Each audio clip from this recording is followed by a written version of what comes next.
신바람 사연 아파트 오늘의 사연 시작하겠습니다. 안녕하세요. 말도 안 되는 이유로 시작한 다툼으로 결국 결혼 1년 만에 이혼까지 하게 된 제 이야기를 들려드리려고 왔어요. 저는 올해로 20대 후반이고 남편은 30대 초반으로 궁합도 안 본다는 4살 차이예요. 물론 그걸 믿고 결혼한 건 아니지만요. 정말이지. 주변 언니들이 그래도 결혼 전에 어디 유명한 데 가서 사주라도 보라고 했을 때 귀담아 들었어야 했는데 남편이란 사람만 놓고 본다면 절대 나쁜 사람은 아니에요. 만약 그랬다면 제가 결혼은커녕 연애도 하지 않았을 거고요. 다만 연애하는 동안 제가 남편에 대해서 알아차리지 못했던 게 하나 있었어요. 그건 바로 시부모님, 그중에서도 특히나 어머님을 향한 남편의 효심이었지요. 자식이 부모한테 효도하는 건 너무나 당연한 일이에요. 저도 저희 아버지한테 잘해드리고 싶은 마음이 굴뚝 같으니까요. 하지만 남편의 효심은 뭐랄까, 어긋나 있어도 뭔가 크게 어긋나 있었습니다. 평소에는 정말 똑똑하고 이성적인 사람인데 아주 사소한 일이라도 시어머니와 얽혀있기만 하면 이렇게 멍청할 수가 있나 싶을 정도로 앞뒤가 안 맞고 말도 안 되는 소리를 늘어놨거든요. 정말이지. 옆에서 그 꼴을 보고 있자면 환장한다니까요. 그리고 그런 남편의 비뚤어진 효심을 처음 알게 된 건 신혼여행지에 도착하자마자였어요. 호텔에 도착해 체크인을 하고 간단히 짐을 풀고 불현듯 창문을 보게 됐는데 창문 밖으로 보이는 풍경이 너무 환상적이더라고요. 그래서 남편한테도 이리 와서 창밖 좀 보라고, 너무 예쁘다니까. 남편이 정말 제 말대로 이국적이고 멋지다 한마디 하더니 난데없이 어머님 얘기를 꺼내는 거예요. 어머님하고 같이 왔으면 엄청 좋아하셨겠다면서요. 무슨 소린가 싶었어요. 아니, 당연히 농담하는 거라고 생각했지요. 그래서 저도 웃으면서 우리가 뭐 그냥 놀러 온 것도 아니고 신혼여행인데 누가 신혼여행지에 시어머니랑 같이 오냐고 한마디 했네요. 여담이지만 신혼여행이 저희 둘이 처음 떠난 여행도 아니었습니다. 결혼 이야기가 조금씩 오간 이후부터는 해외는 아니었어도 1박 2일, 2박 3일 숙소 잡고 국내 여기저기로 열심히 다녔으니까요. 그리고 그때마다 아무리 여행지가 좋고 대단했어도 그냥 연신 감탄하고 즐길 뿐이었지 어머님을 모시고 왔으면 좋았겠다 그런 얘기는 입도 뻥끗 한 적 없어요. 그렇다고 남편이 어머님을 모시고 어딜 다녀왔다는 걸 들어본 적도 없었고요. 아무튼 그래서 저는 당연히 남편이 농담을 하는 거라 생각했고 그래서 그렇게 받아쳤던 건데 남편이 아주 정색을 하면서 그동안 어머님이 자기 뒷바라지 하시느라 얼마나 고생을 하셨는지 저더러 알기나 하냐입니다. 여행 같은 건 꿈도 못 꾸셨다면서요. 그러면서 저더러 저는 친정아버지 모시고 이런데 한번 와야겠다는 생각이 안 드냐. 자식이 돼서는 좋은 데 가고 좋은 거 먹고 하면 당연히 부모 생각이 나는 게 정상이다 그러는데 기가 막혔죠. 그리고 남편 말이 틀렸다는 건 아니에요. 사실 친정어머니가 일찍 돌아가시는 바람에 이후로 친정아버지가 혼자서 저랑 제 동생을 키우느라 고생을 많이 하셨거든요. 할머니의 도움을 받으시긴 했지만 생각해보면 친정아버지도 한참 떼셨는데 저희 때문에 재혼도 안 하셨고요. 그러니 저도 남편 말대로 좋은 데 가면 아버지 생각나고 좋은 거 먹다 보면 아버지는 이런 음식을 드셔본 적은 있으신가 하는 생각도 들어요. 하지만 그렇다고 해도 사실 마음만큼 다 해드리면서 사는 게 쉬운 일은 아니잖아요. 그런데 남편이 갑자기 뭐 부모 생각을 하니 안 하니 해가면서 그것도 신혼여행지에 도착하자마자 어머님이 고생을 하셨네 어쩌네 하는 게 솔직히 듣기 껄끄럽고 황당하고 불편했네요. 그리고 이때부터였어요. 남편은 신혼여행 내내 어디를 가든 뭘 먹든 좋다 좋다 하면서 어머님 얘기를 이어갔거든요. 심지어 한 번은 밥 먹다 말고 이거 어떻게 한국에 가져갈 방법이 없나? 어머님 한번 드셔보시게 해드리고 싶다 그러는데 하도 어머님 타령을 해댔어서 그런지 농담으로도 안 들리고 일부러 내 신경을 긁으려고 저러나 싶을 만큼 듣기 짜증났지요. 하지만 연애할 때도 말다툼한 횟수를 세자면 손에 꼽을 정도인데 신혼여행지에서 싸우긴 싫었습니다. 그래서 대충 그래 해가며 맞장구는 쳐줬지만 나중엔 정말 왜 저러나 싶은 게 꼴도 보기 싫었어요. 그러다 어느덧 신혼여행 마지막 날이었습니다. 앞서 며칠 동안은 관광지만 돌아다니느라 바빴기에 어떻게 보면 쇼핑을 할 수 있는 마지막 기회였거든요. 사람들이 말하길 같은 물건이어도 한국보다 싸게 파는 게 많다길래 소위 득템할 생각에 얼마나 들떴는지 몰라요. 다만 남편은 원래도 쇼핑을 좋아하는 사람은 아니다 보니 눈치 아닌 눈치가 좀 보였는데 그건 그냥 제 기우에 불과했습니다.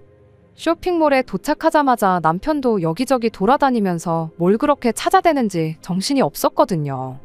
그리고 전 그런 남편의 태도가 의아스럽기도 하고 한편으론 혹시 저한테 뭐라도 사주려고 저러나 싶어서 괜히 기분이 좋았는데 그건 완전한 제 착각이었습니다. 남편은 오로지 어머님 드릴 선물을 고르느라 혈안이 되어 있던 거였죠. 신혼여행 내내 남편이 주구장창 어머님 타령을 해대기도 했고 그러니 그런 남편의 태도를 아예 이해 못할 것도 아니었어요. 저도 아버지 선물로 셔츠랑 벨트 정도는 사갈 생각이기도 했고요. 하지만 남편이 어머님 선물로 어떻겠냐며 저를 이끌고 명품 매장에 들어섰을 땐 정말 이 인간이 미쳤나 싶었습니다. 무려 4,500불짜리와 3,000불짜리 가방을 골라뒀었으니까요. 사람이 기가 막히면 말이 안 나온다고 하잖아요. 제가 딱 그랬어요. 그래서 황당하단 표정으로 남편을 쳐다봤는데 남편은 그런 제 표정을 어떻게 해석한 건지 기왕 사드리는 거 역시 비싼 게 더 좋겠지 그러는 거예요.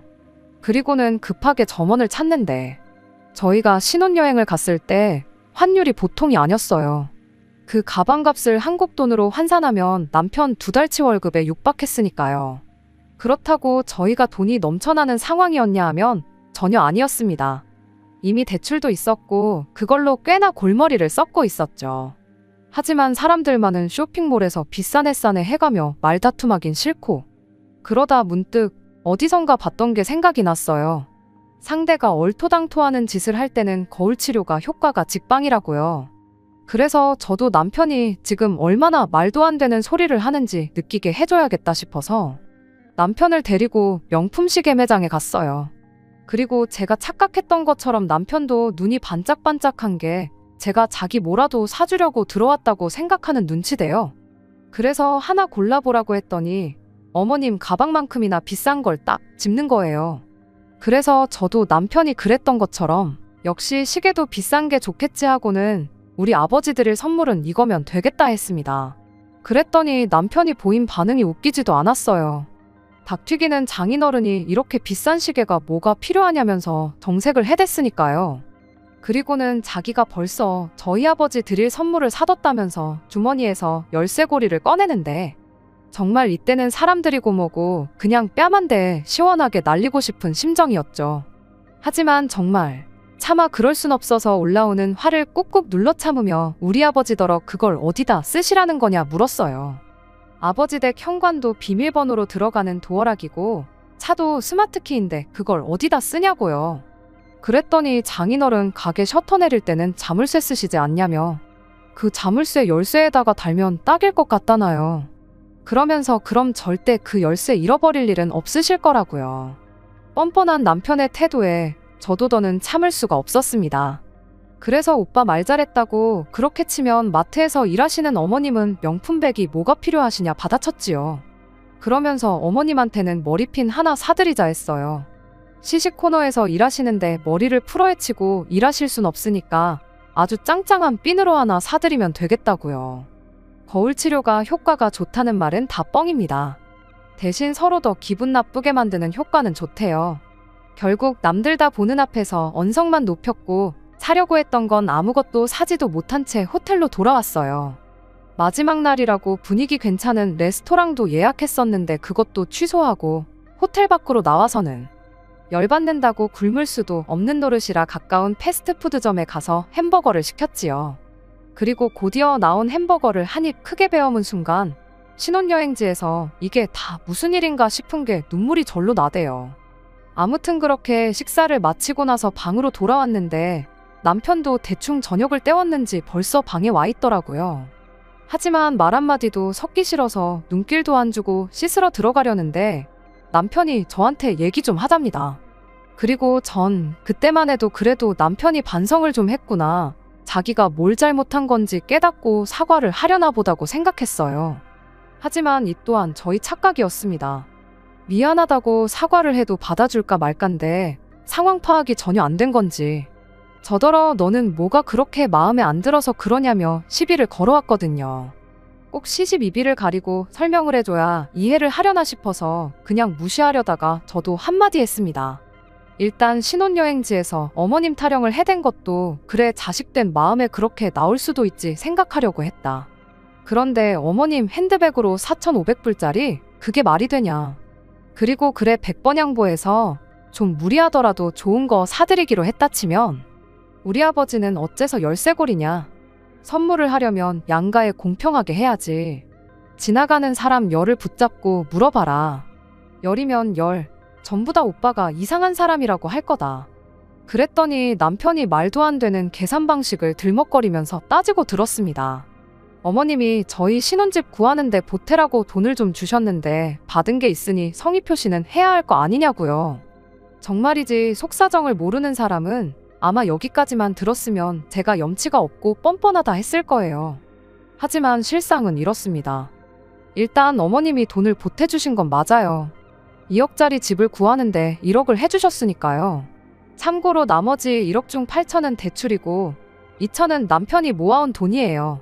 그러면 저는 뭐 맨몸으로 시집 왔냐? 절대 아닙니다. 일단 신혼집에 들어간 혼수는 전부 제가 부담했고요. 신혼여행을 포함한 결혼식에 들어간 비용도 제가 모아놓은 돈으로 충당했어요.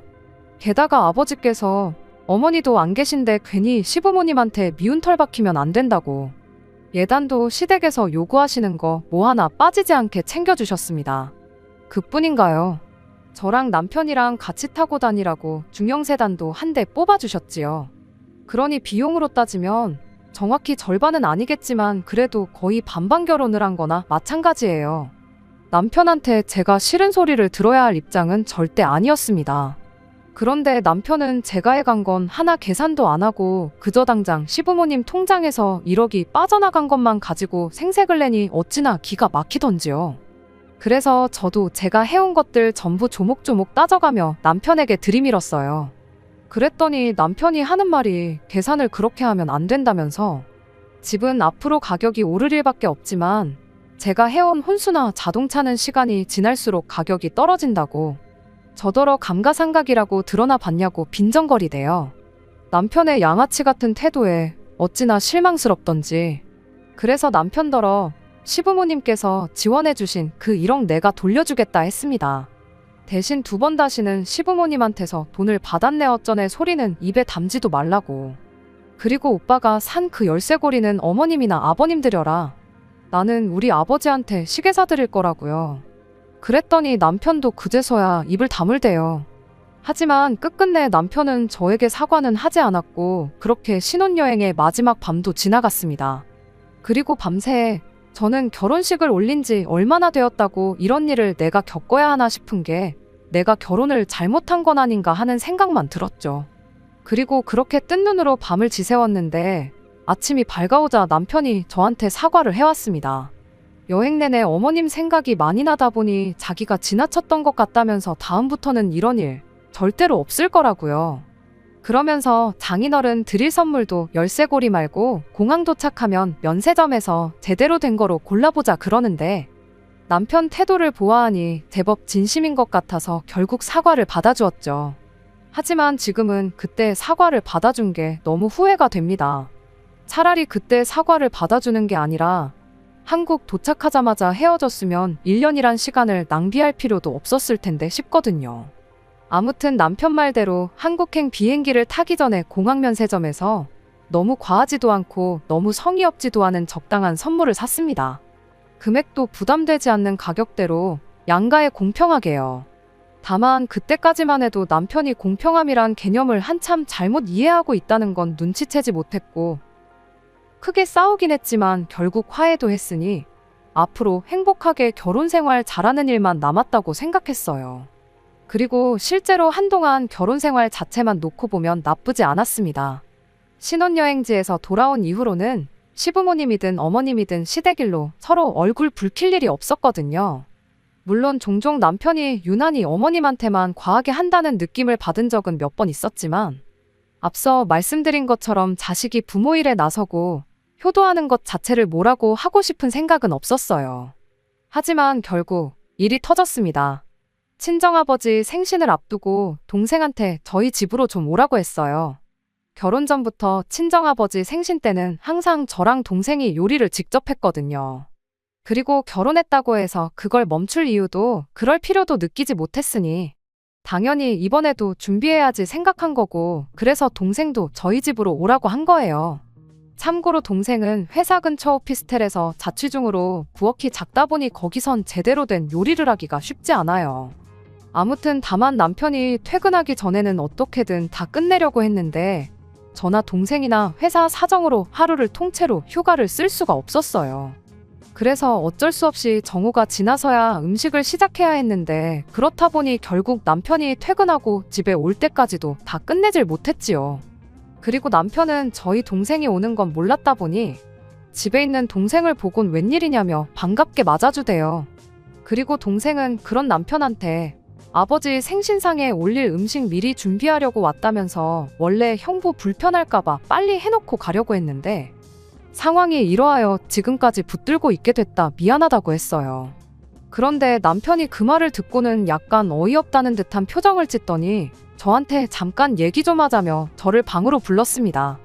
저는 그때까지만 해도 남편이 동생을 반갑게 맞아주긴 했지만 그래도 말도 없이 동생을 집에 부른 걸로 좀 불편하다고 이야기를 하려는 줄 알았어요.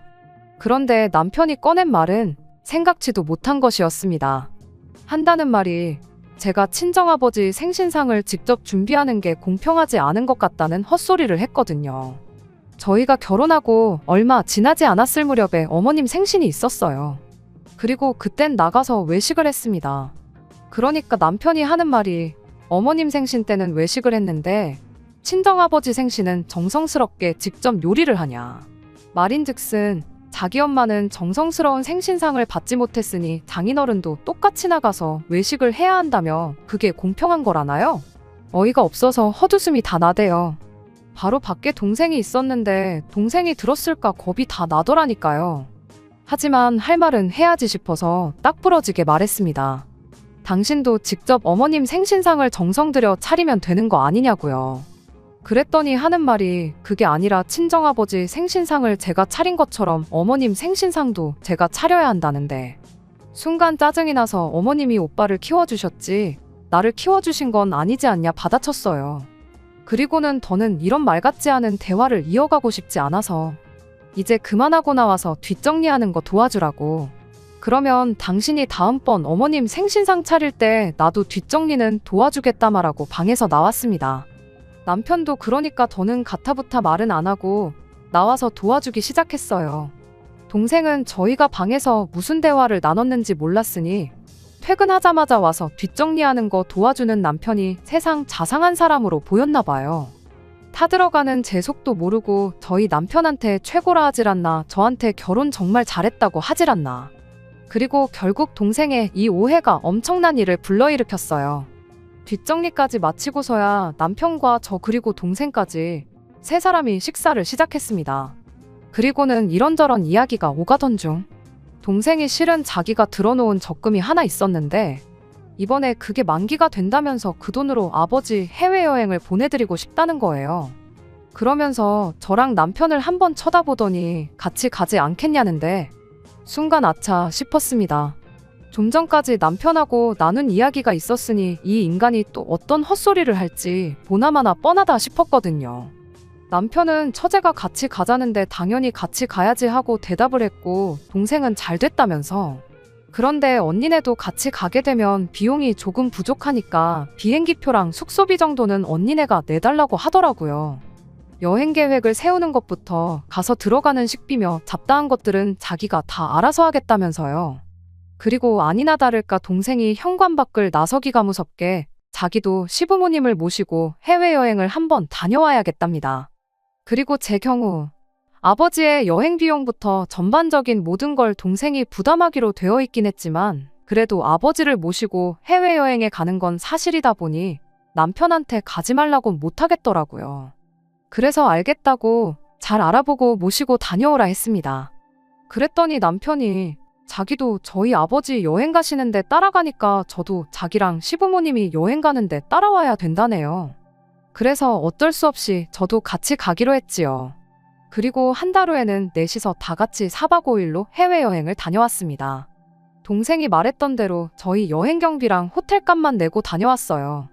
동생이 계획도 얼마나 꼼꼼하게 잘 세워놨는지 가서 불편한 거 하나 없이 좋은 시간을 보냈네요.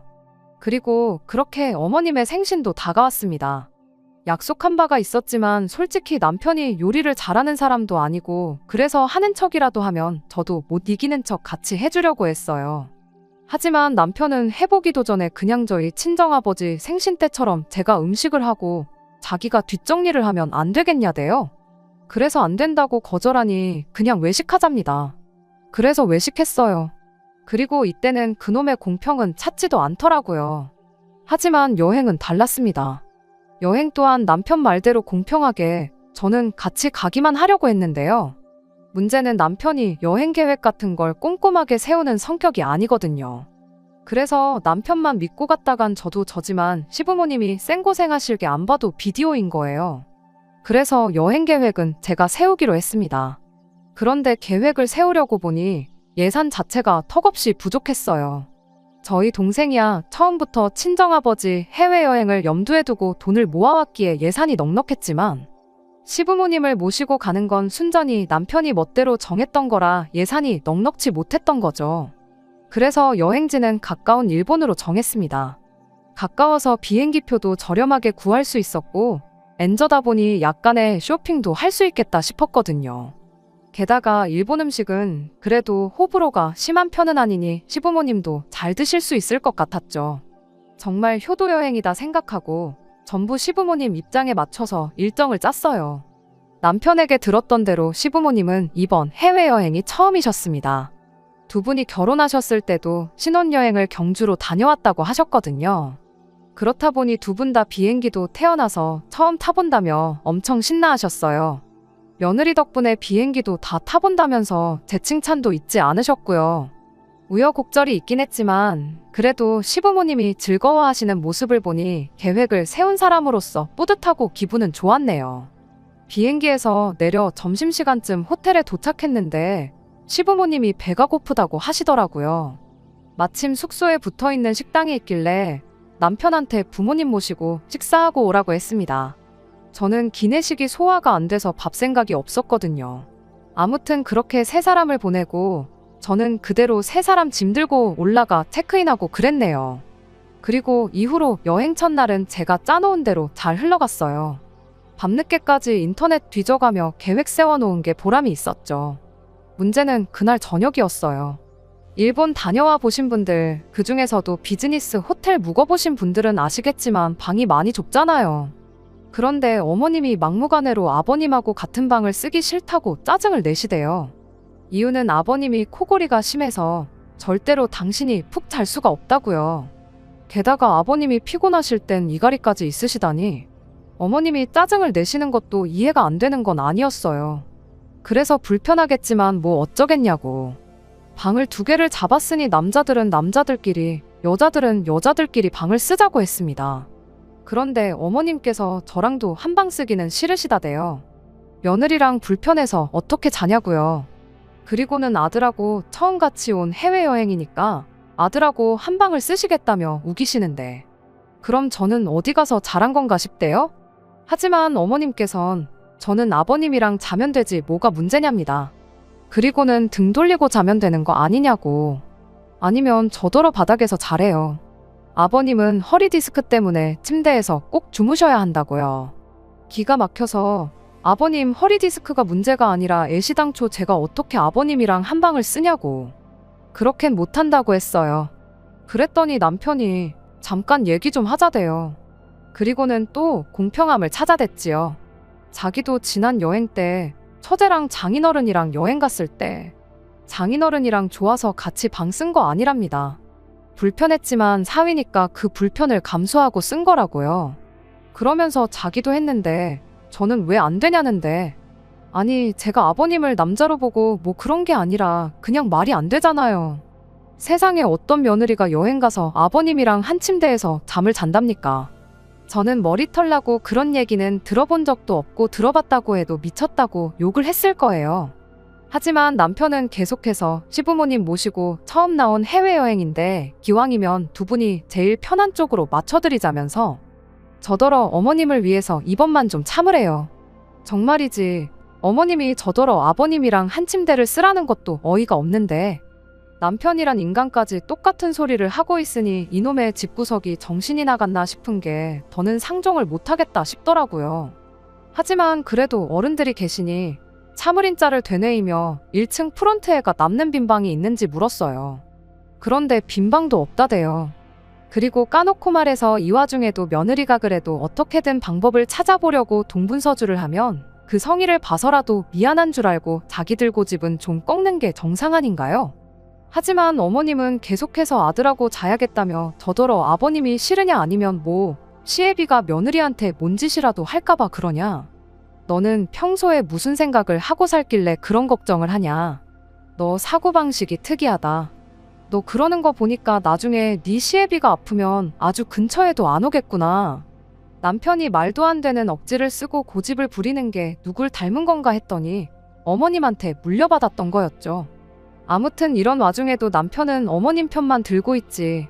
아버님은 당신은 아무래도 상관없다며 먼 산만 보고 계시지. 결국 더는 안 되겠다 싶어서 일단 알겠다고 했습니다. 제가 다른 호텔에는 빈방이 있는지 한번 알아보고 오겠다고요.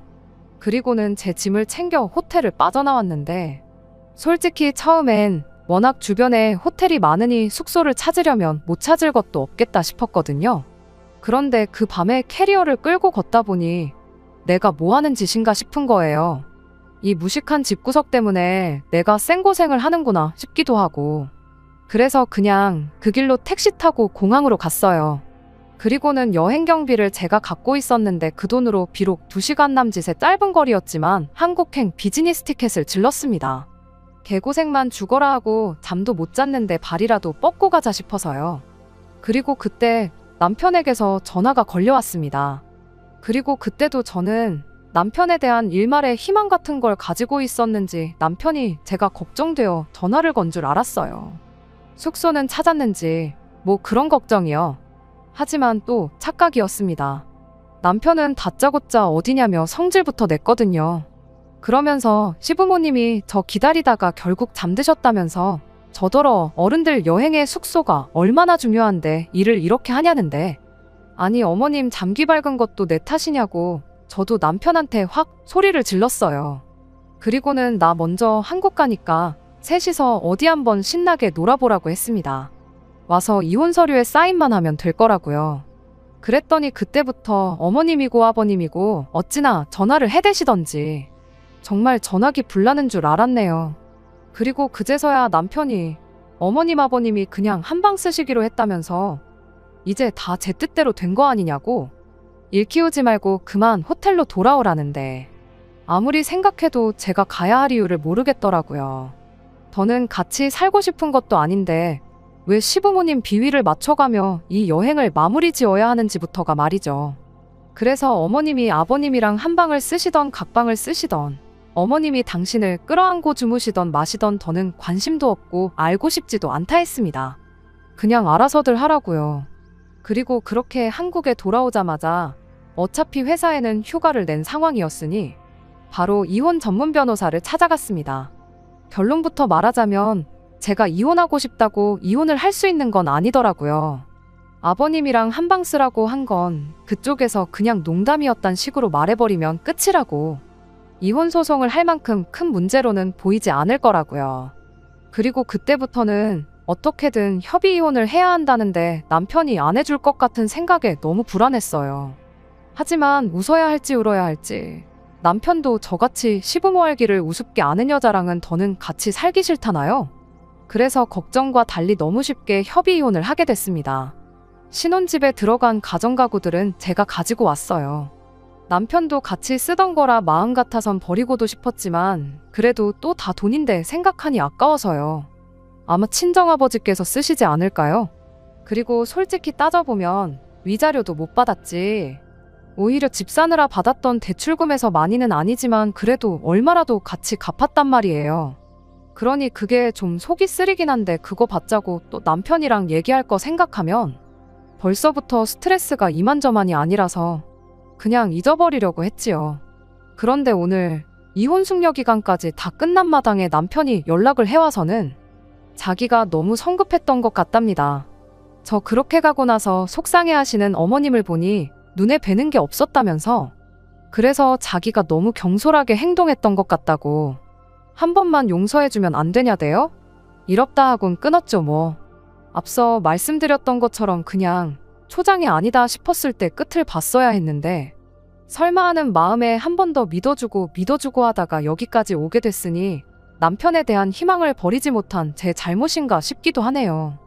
그래도 괜히 소송까지 가고 번거로워질 수도 있었는데 협의이혼으로 마무리됐으니 이것만 해도 어딘가 싶기도 하고. 아무튼 이제 다 끝난 일이니까 오늘을 끝으로 더는 곱씹어보지도 않으려고요.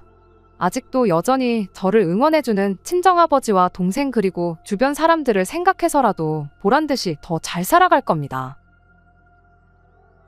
끝까지 들어주셔서 감사합니다. 오늘의 사연은 여기까지입니다. 구독과 좋아요, 알람 설정 부탁드리고 더 좋은 사연으로 다시 찾아뵙겠습니다. 감사합니다. 감사합니다. 감사합니다. 감사합니다.